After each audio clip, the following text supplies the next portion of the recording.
독과점 폐해까지 모두 발굴해 나갈 예정입니다. 지난 7월 1일 일본 정부에서는 반도체 소재 품목에 대한 한국 수출 규제 강화를 발표했습니다.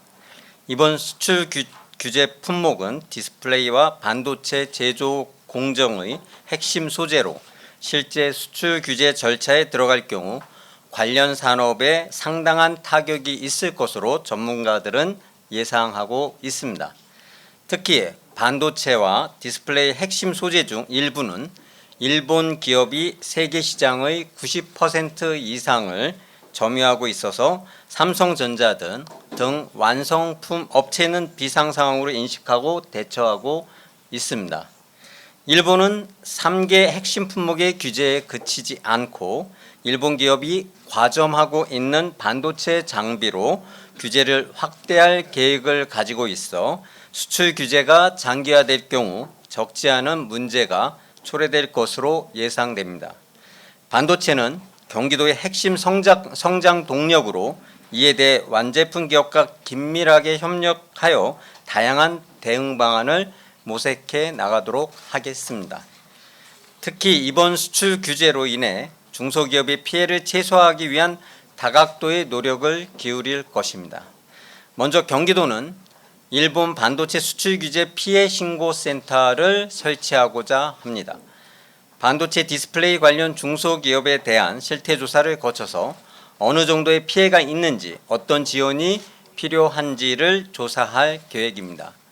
이를 바탕으로 경기 신보를 통한 경영 안정자금 지원, 원금 상환 유예 등 자금 지원 및 기술의 국산화를 위한 연구개발 예산을 최우선적으로 지원해 나갈 것입니다. 또한 반도체 시장의 일본 독과점 전수조사를 전격 실시하여 감춰진 독과점 폐해까지 모두 발굴해 나갈 예정입니다. 이를 위해 일본 기업을 대체할 해외 기업에 대해서는 현금 지원 및 기업 부지 무상 제공 등 파격 지원으로 중장기적으로 반도체 부품의 국산화 전략을 추진해 나갈 예정입니다. 또한 경기도의 산업 경쟁력을 높일 수 있는 반도체 생태계 조성을 위해 글로벌 앵커 기업 유치도 적극적으로 추진해 나가겠습니다. 이재명 지사님께서도 독과점은 경제를 망치는 불공정 행위라고 규정하시면서 이번 일부 품목에 대한 수출 규제는 일본 중심 독과점 체제를 바로잡을 수 있는 기회를 일본 스스로가 열어준 것이라고 말씀하셨습니다.